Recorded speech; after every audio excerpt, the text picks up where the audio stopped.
Hello everyone. Now today we will learn next chapter, chapter number 9, line and angles.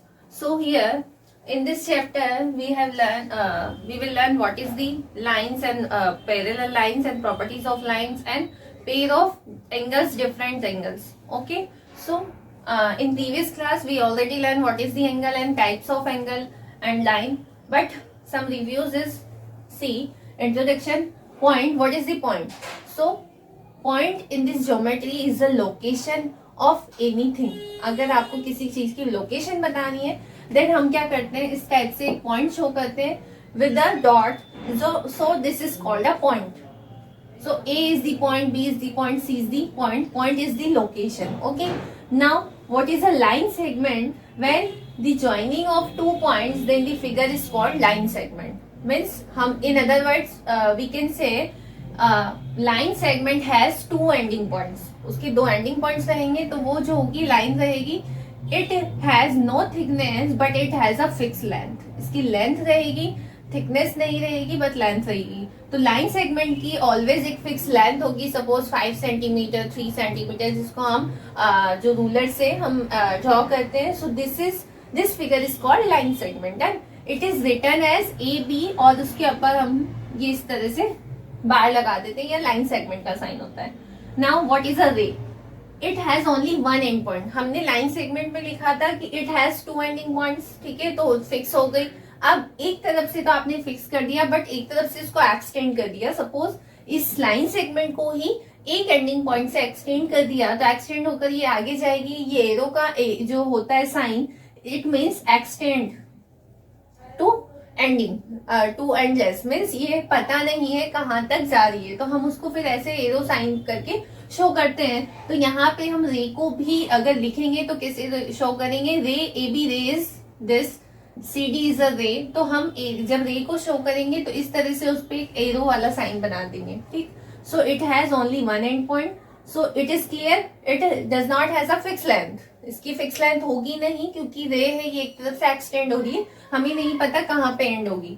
ठीक. Now line. What is a line? It has no ending point. अगर हम दोनों तरफ से line segment को extend कर देते हैं then it is called a line.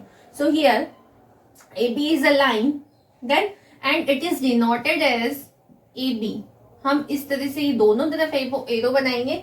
So written in this form is called a line AB. Then so it does not has a fixed line length or thickness. कुछ भी fix नहीं होगा because line is endless of both side. दोनों side से endless रहेगी. Now see what is the collinear points. collinear points कैसे रहते हैं? हमें पता है एक अगर 2D प्लेन की बात करें तो उसमें lot of points है बट पॉइंट्स कहीं भी हो सकते हैं जिग फॉर्म में, या कहीं भी उनकी डिस्टेंस कुछ भी हो सकती है अगर उनको हम ज्वाइन करें. तो अगर हम पॉइंट्स वन और मोर पॉइंट्स अगर हम उनको ज्वाइन करते हैं, अगर वो एक फिक्स लाइन पर है then it is called collinear points. In other words a line having infinite points on it and they are called collinear points. क्योंकि लाइन एंडलेस है तो उस पर बहुत सारे पॉइंट्स होंगे. क्योंकि लाइन कब बनती है? जब लाइन सेगमेंट एक्सटेंड होता है. लाइन सेगमेंट कब बनता है? पॉइंट से. तो एक लाइन पे कितने पॉइंट्स होते हैं? Infinite number of points. So ये they are called, all points are collinear points. Then अगर वो लाइन पे है तो so this is a collinear point lie on same line. ऐसे आप इसको समझ सकते हो. Now see what is an angle. Angle की फॉर्म कैसे बनेगी, इसकी फिगर या शेप कैसी होती है? अगर हम दो लाइंस को या दो लाइन सेगमेंट या दो रेज को इंटरसेक्ट कराते हैं या वो दोनों एक पॉइंट पे आकर मीट करती है then it is called an angle. जो मेजरमेंट होगा या जो फॉर्म बनेगी, an angle is formed when two rays line or line segment are intersect each other. So this form is called angle. So angle AOB इसको लिखेंगे कैसे? ये angle का साइन होता है. Angle AOB, angle A, angle P, etcetera. यहाँ देखें here AO and is a ray, OB is also a ray and measurement of between them two rays is called an angle. यहाँ से यहाँ तक का जो ये है कि ये स्लोप कितना हुआ, वो किस एंगल पे इंटरसेक्ट कर रही है, मतलब कितना झुकी हुई है, then it is called an angle. Then तो ये जरूरी नहीं है कि रेस से ही एंगल बनेगा. दो लाइंस अगर आके इंटरसेक्ट कर रही है तब भी एंगल बनेगा. अगर दो लाइन सेगमेंट है, फिक्स लेंथ है उनकी, वो इंटरसेक्ट कर रहे हैं suppose A B and C D, so it generate 4 angles. Number of angle is 4, 1 2 3 and 4. Done. तो लाइन, रे और किसी से भी एंगल फॉर्म हो सकता है अगर वो इंटरसेक्ट कर रही है तो. ठीक है. Now see the type of angle. वैसे ये सबको क्लियर है बट फिर भी हम एक बार इसको वापस ट्राई कर लेते हैं. What is the acute angle या टाइप ऑफ एंगल कितने होते हैं देखें. What is acute angle. If an angle is less than 90 degree, value of your measurement of the angle is less than 90, that is called acute angle. So here 40 degree is less than 90, so this is a acute angle. This is an acute angle. Next, right angle. अगर 90 just 90 हो जाएगा means if an angle is equals to 90 degree, then it is called a right angle. Okay. So here AOB is 90, so this is a right angle triangle. Sorry, triangle नहीं है, right angle है. Okay. Now obtuse angle. So what is the obtuse angle? If value of an angle is more than 90 degree and less than 180. 180 से कम रहेगा लेकिन 90 से ज्यादा है means कितना हो सकता है 110, 120, 150, 165. 180 से पहले वाला मतलब 179 तक के एंगल सारे क्या होंगे then obtuse angle. Okay. So less than, more than 90 and less than 80. इसको हम ऐसे लिख सकते हैं. Now next is straight angle. So what is the straight angle. Straight line जैसे की थी मीन्स अगर स्ट्रेट सीधी अगर लाइन है उस पे जो एंगल जनरेट होगा this is called a straight angle. Means is angle an angle is equal to just 180, so it is called straight angle. ठीक है. अब मोर देन 180 होगा तब क्या होगा. तो फिर एक और कंडीशन आती है last point. This is called reflex angle of any angle. तो कोई रिफ्लेक्स एंगल क्या होगा, इसकी डेफिनेशन क्या होगी. If angle is more than 180 is called reflex angle. Now see some rule depends on pair of angles. So see the first complementary angles. हम दो pairs लेके दो एंगल्स का पेयर लेंगे और फिर कुछ कंपेयर करेंगे क्योंकि पेयर का मतलब दो ही एंगल होते हैं. So here first is complementary angle. If the sum of two angle is 90 means two angles is called complementary angle if sum of these angle is equals to 90. Clear? So here AOB is 60 and DEF is 30. Then sum of these angle is 90. 60 plus 30 is 90. So we can say they are complementary angles. Okay. And one of them complement is to the other. मतलब यहाँ से जो एक है वो दूसरे का complement होगा. Means we can say AOB is complement of DEF और DEF is complement of AOB. Okay. So ऐसे ही क्वेश्चन आएंगे उसमें कि find the complement of this angle. तो हमें क्या करना होगा, we need to subtract from 90. Okay. क्योंकि सम अगर 90 है दोनों का तो उनमें से अगर दोनों में से कोई भी एक एंगल फाइंड करना है so subtract the other from the 90. So here complement of for example complement of 75.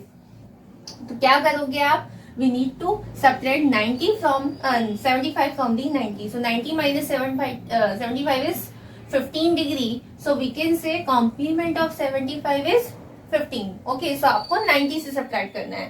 Then now next is supplementary angles. So what is the supplementary angle? If sum of two angle is equals to 180 degree, then it is called supplementary angles. ठीक है. Then both angles are called supplementary. So here angle ABC is 110 and value of measuring of angle PQR is 70 degree. Now the sum is 180. So we can say ABC is supplement of PQR. एक दूसरे का supplement होगा या angle PQR is supplement of ABC. Done.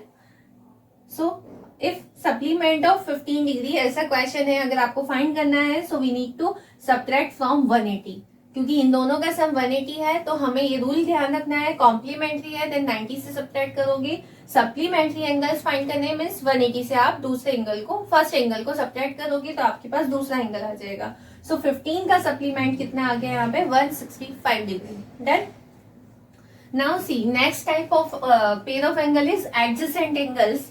So adjacent angles कौन से होते हैं. If two angles are called adjacent if they have a common arm, a common vertex and other arm on opposite side of common arm.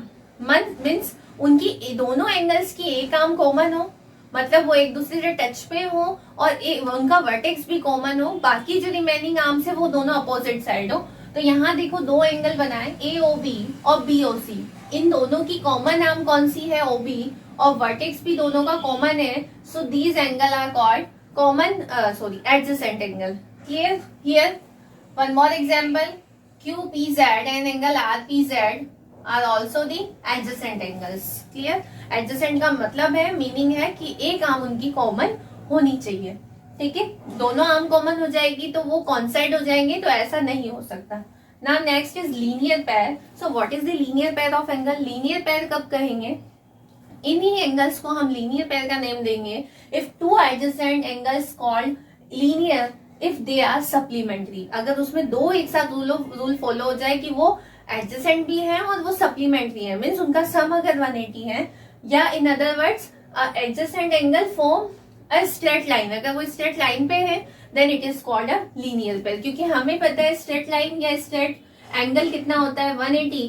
तो अगर straight line पे दो adjacent angle बनेंगे तो वो क्या होंगे, फिर लीनियर पेयर ऑफ एंगल होंगे. So this rule is very important. तो अगर हमें कभी अप्लाई करना है bye linear pair of angle, मतलब हम ये अप्लाई करें कि उन दोनों का सम कितना है 180 या वो एंगल सप्लीमेंट्री है. So here angle AOP and POB is sum of these angle is 180. So we can say and they are linear pair of angles. Clear? Now last type of angles is vertically opposite angle. तो vertically opposite angles क्या होंगे, इसमें आप just cross या x से समझो कि अगर लाइन इंटरसेक्ट कर रही है, लाइन और line segment of rays, if two lines intersect each other then the angles form vertical angles. तो फिर वहां पे वर्टिकल एंगल बनेंगे. मैंने बताया भी था अभी कि जब इंटरसेक्ट कराते हो तो ये एंगल फॉर्म होती है. अगर वो लाइन से तो लाइन आगे तक इंटरसेक्ट होंगी तो उससे कितने एंगल्स जनरेट होंगे, यहाँ पे 4 एंगल्स होंगे and all are is called vertically angles. ठीक है, वर्टिकली अपोजिट एंगल. फिर इनमें एक रूल भी होता है कि अगर ये एंगल वर्टिकल एंगल्स हैं then they all are they equal. Vertically pair of vertical angles are equal, मतलब जो जिसका वर्टिकल है, यहाँ देखो 1 किसका वर्टिकल है 3 का, और एंगल 2 किसका वर्टिकल एंगल है 4 का. तो ये एंगल्स क्या हो जाएंगे, इक्वल. तो यहां से हम लिख देंगे angle 1 is equal to angle 3 and angle 2 is equal to angle 4. Okay, it is clear. So vertically angles always equal to each other. Now see the exercise 9.1 question number 6 state this angle is a pair of adjacent और not. यहाँ दो angle given है, angle CAB और angle ABD. So according to definition of adjacent angle हमने क्या देखा था उसमें कि वहां पे एक कॉमन आर्म होगी, एक कॉमन वर्टेक्स होगी. ठीक है, और जो अपोजिट साइड से अपोजिट जो रिमेनिंग आर्म्स है वो अपोजिट होंगी. तो यहाँ देखें हमें ये आर्म इसकी कॉमन है, AB is the common arm, sorry common arm of both of angles, but don't have a common vertex. इसका वर्टेक्स क्या है, एंगल A वर्टेक्स है और इसका वर्टेक्स क्या है B. तो कॉमन वर्टेक्स नहीं है, so the angles are not the adjacent angles, है ना. So they are not adjacent. Clear. So reason क्या हो जाएगा, इट हैज या they are don't have the common vertex. Okay, now see 10th number वाला question. An angle is 2/3 of its supplement then its magnitude. वो angle क्या है, अगर वो उसका जो सप्लीमेंट एंगल है उसका 2/3 है देन वो एंगल क्या है. सो हम एज्यूम कर लेते हैं कि लेट वन एंगल भी x डिग्री. देन मतलब इसका जो सप्लीमेंट्री है वो अगर x है, सो ये वाला एंगल क्या होगा, then the other angle is 2/3 of x means 2x/3 degree. Then अब हमें पता है they are supplementary, so sum of these angle is 180 degree. सो यहाँ से हमने इनको सॉल्व किया, दोनों को ऐड करके हमें लीनियर इक्वेशन सॉल्व करनी आती है. सो बाय एलसीएम हमने सॉल्व किया. सो वैल्यू ऑफ x क्या आ रही है यहाँ पे 108 डिग्री. तो ये तो आया इसका सप्लीमेंट्री 110 डिग्री एंगल आ गया. So what is the angle या what is the magnitude of its angle, हमें वो एंगल बताना है जो सप्लीमेंट्री का 2/3 था. तो यहाँ से क्या करेंगे, सो इट्स मैग्नीट्यूड इज, भाई एक एंगल अगर 108 है तो दूसरा क्या होगा, इसका सप्लीमेंट्री ये है, तो वो एंगल क्या होगा, subtract from 180. So angle is 180 minus 108 means 72 degree is the answer. तो वो एंगल कितना होगा 72. और अगर आपसे दोनों एंगल पूछते हैं तो one angle is 100 and second is 72. Now is clear. Now question number 13. आपको यहाँ पे डिफरेंट फिगर्स दे रखी हैं. आपको कोई प्रॉपर्टी अप्लाई करके आपको वैल्यू फाइंड करनी है जो एंगल्स मिसिंग है, या x लिखा हुआ है y लिखा हुआ है z, so find the value of x और y और z इन द डिग्री, क्योंकि एंगल है. So here in this figure, हम यहाँ पे अगर इस फिगर को देखें तो मुझे ये एक स्ट्रेट लाइन दिख रही है और उस पे 2-3 एंगल बने हुए, 1, 2 and 3. So angles form in the linear pair of angle. जरूरी नहीं कि लीनियर पेयर ऑफ एंगल में दो ही पेयर, मतलब दो ही एंगल हो. अगर स्ट्रेट लाइन पे एक से ज्यादा एंगल बन रहे हैं तो वो सारे एंगल्स किस प्रॉपर्टी को फॉलो करेंगे? Linear pair. Linear pair means they are supplementary, मतलब हम जब एंगल्स का सम करेंगे तो वो कितना आना चाहिए? z equals to 180. So here apply this property by linear pair. 75 plus x plus 50 is equals to 180 होना चाहिए ये. सो यहाँ से इसको आगे सॉल्व करेंगे. x plus 125 is 180. So value of x degree is 180 minus 125 means 55 degree. Answer is the value of x is 55. Done. Now see the next. यहाँ देखो ये दो लाइन क्रॉस बना रही है, तो क्रॉस लाइन में कौन से एंगल्स जनरेट होंगे? Vertically opposite angle. तो यहाँ अगर मैं देखूं तो ये एंगल इसके अपोजिट एंगल का क्या होगा? Equal. So right is 3x minus 15 is equals to 105. हम इसको इस फॉर्म में लिख सकते हैं. रीजन क्या है इसका? Because they are vertically opposite angles. Okay, now solve this problem. हम शिफ्टिंग करते हैं. लीनियर इक्वेशन है, 15 उधर जाएगा, प्लस 15 होगा. After the solving value of x is 40 degree. So answer is 40. Done. Now see the question number 14. यहाँ पे भी ये एंगल कौन से हैं? वर्टिकली एंगल से. यहाँ 4 एंगल्स जनरेट हो रहे हैं. ओनली आपको एक एंगल गिवन है कि एंगल 1 जो है ना ये 65 है. ठीक, तो मुझे पता है इसका अपोजिट भी कितना होगा? 65. तो एंगल 3 कितना हो गया? 65. अब रिमेनिंग दो चाहिए. तो अगर मैं कोई भी एक लाइन को देखूं तो ये स्ट्रेट लाइन है, तो ये लीनियर पेयर बना रही है. So sum of the angle 1 and 2 is 180. सो हम एंगल 2 फाइंड कर लेंगे. तो ये कितना हो गया? 115. तो इसके अपोजिट वाला भी कितना होगा? 115 degree. Is clear? Now the exercise is completed. So do the remaining question in rough notebook. Now see the next topic. What is a transversal? So when a line cuts two or more lines at different point is called transversal. अब हम non parallel line और parallel lines देखते हैं. देखो transversal क्या होती है? अगर दो या दो से ज्यादा लाइंस हैं, वो चाहे पैरेलल हो या नॉन पैरेलल हो, अगर उनको कोई एक और न्यू लाइन आके कट करती है, so this is called transversal. जैसे यहाँ पे ये ए बी और C D are two lines, different lines. Then E F is cuts both of lines at different points. इसको यहाँ पे कट करिए, सपोज ये O पॉइंट है और इसको कट करिए P पॉइंट पे. सो this is called transversal of AB and CD. उन दोनों के लिए वो लाइन क्या हो जाएगी? Transversal line. ठीक है, जब ट्रांसवर्सल लाइन कट करेगी तो इस पॉइंट पे और इस पॉइंट पे काफी सारे पॉइंट्स बनेंगे, क्योंकि इंटरसेक्ट कर रही है. तो 4 एंगल्स यहाँ जनरेट होंगे और 4 एंगल्स यहाँ जनरेट होंगे. तो इनके बीच में कुछ हम देखते हैं, इनको हमने अलग अलग डिफरेंट नेम दिया है. So here transversal makes 8 angles with lines AB and CD. Mark is 1 2 3 4 5 6 7 and 8. So here see first exterior angle. So what is the exterior? जो सेम सेंस निकल रहा हो. एक्सटीरियर मतलब इस ट्रांसवर्सल के इन दोनों लाइंस के बाहर वाले एंगल. तो इस लाइन के बाहर कौन से एंगल है? यहाँ पे 1 and 4. और इस नीचे CD लाइन के बाहर कौन से एंगल है? 7 and 6. In other words according to book ये कह सकते हैं कि वो लाइन अगर उस ट्रांसवर्सल पे सेगमेंट सेम नहीं हो, देन वो एंगल्स कौन से होंगे? एक्सटीरियर होंगे. यहाँ देखो ये ट्रांसवर्सल तो रे बन रही है, बट सेगमेंट नहीं आ रहा है, सिर्फ रे है. जबकि एंगल नंबर 2 में ये transversal make a segment of this angle. तो यहाँ वो सेगमेंट नहीं बन रहा है, तो हमें वो सेंस समझना होगा. एक्सटीरियर एंगल्स कौन से होंगे? जो लाइंस हैं उनके अपोजिट जो एंगल, बाहर वाले जो एंगल होंगे. Done. Now interior angle. So according to book interior angle क्या रहेगा? हम वैसे देख लेते हैं. और ऐसे अगर देखें तो यहाँ पे हमें पता चल रहा है कि लाइन के अंदर वाले जो दोनों लाइंस के मिड में जो एंगल्स बनेंगे वो इंटीरियर होंगे. So here 2 3 5 and 8 are interior angles. और अकॉर्डिंग टू डेफिनेशन,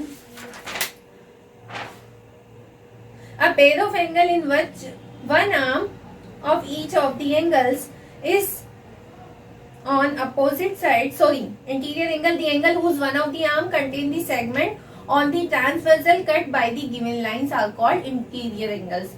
यहाँ देखो ये एंगल्स इस ट्रांसवर्सल से सेगमेंट कट हो रहे हैं 2 में, 3 में, 5 में, 8 में, तो ये इंटीरियर हो गए, ठीक है।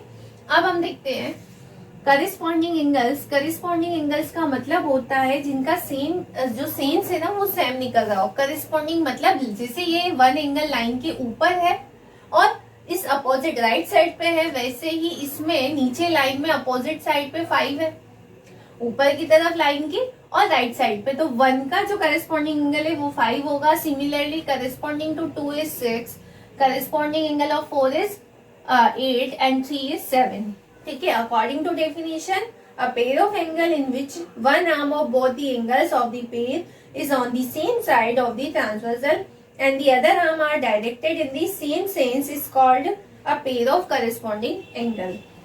सेम सेंस का मतलब सेंस सेम निकल रहा है कि जैसे ये एंगल है 2, तो ये अंदर की तरफ है, वैसे ही नीचे की तरफ है लाइन के और राइट साइड पे, तो वैसे ही नीचे कौन सा एंगल है 6 और राइट साइड पे, तो 2 के लिए कौन होगा करेस्पॉन्डिंग 6।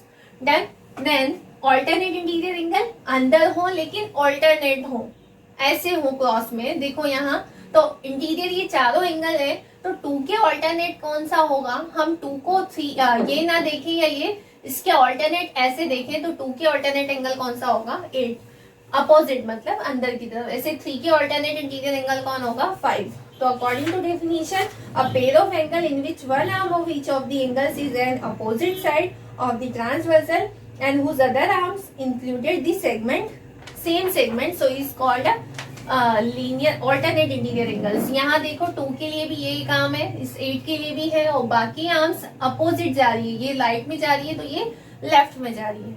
वैसे ही सिमिलरली ऑल्टरनेट एक्सटीरियर होंगे, सो हियर एक्सटीरियर ऑल्टरनेट कौन है 1 and 7, 4 and 6। डन।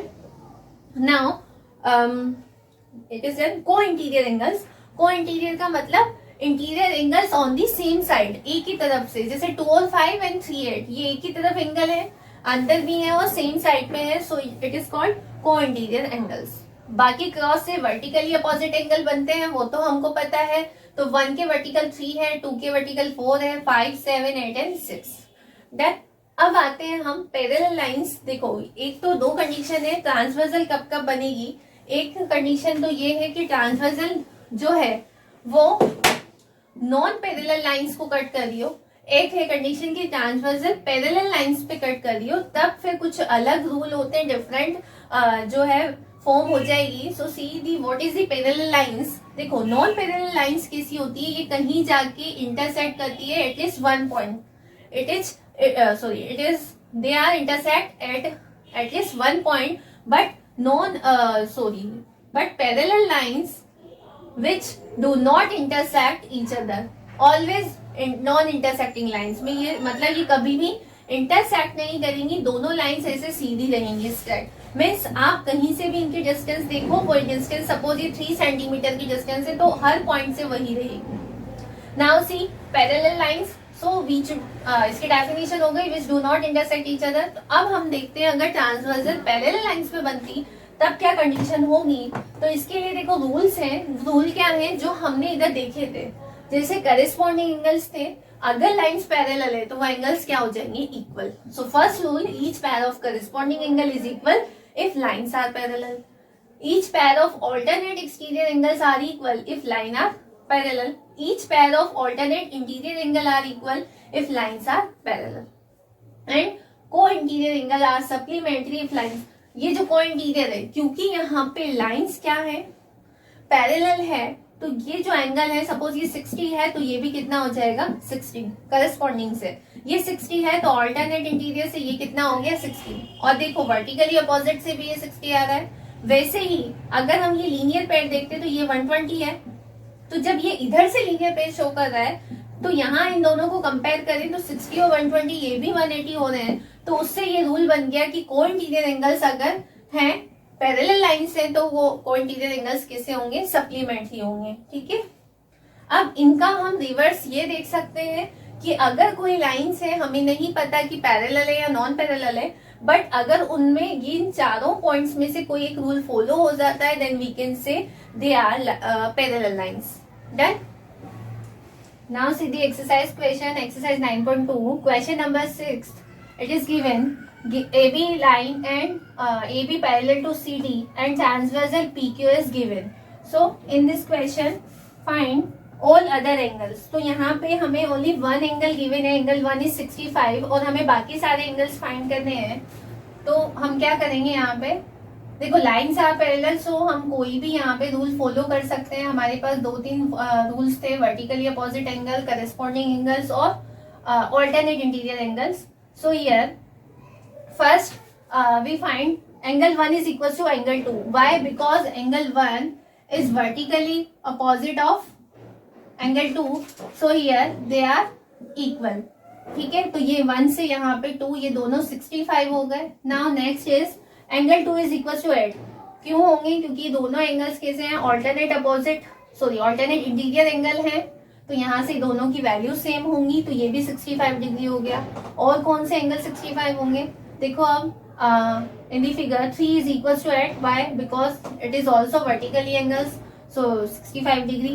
Then 65 कौन कौन से हैं वो हमने कर लिया, ये दोनों 1 और 2. Then 8 is 65 and 3 is also 65. अब बाकी जो रिमेनिंग 4 एंगल्स है वो कैसे फाइंड होंगे? So by using the linear pair. अब यहाँ देखो AB स्ट्रेट लाइन है, CD कहीं भी एक जगह हम लीनियर पेयर यूज कर लेंगे. सो sum of 1 and 5 is equals to 180. Why? Because they are formed by linear pair of angles. So here 1 plus 5 is 180. So angle 5 is 180 minus 65 means 115 degree. अब 5 आ गया है तो बाकी सारे एंगल्स इससे आ जाएंगे. 5 is equals to 6. Why? Reason same, vertically opposite. 6 आ गया है तो हम 4th वाला एंगल लिख देंगे, करस्पॉन्डिंग एंगल. 4th आ गया है तो 7th लिख देंगे, अगेन वर्टिकली एंगल्स. तो आई थिंक सारे क्वेश्चंस यहाँ पे हो गए हैं हमारे. सॉरी सारे एंगल्स फाइंड हो गए. Now see the next question number 8. It is given the arm of the angles are parallel as show in the figure. इस दोनों जो दोनों एंगल्स है उनकी जो लाइन्स है वो पैरेलल है. AB is the parallel of DE and BC is also parallel of EF. Then find the angle number 2. So angle number 2 आपको फाइंड करना है यहाँ पे, और आपको एंगल 1 गिवन है 70. So angle ABC is equals to angle DPC. DPC is 70 degree.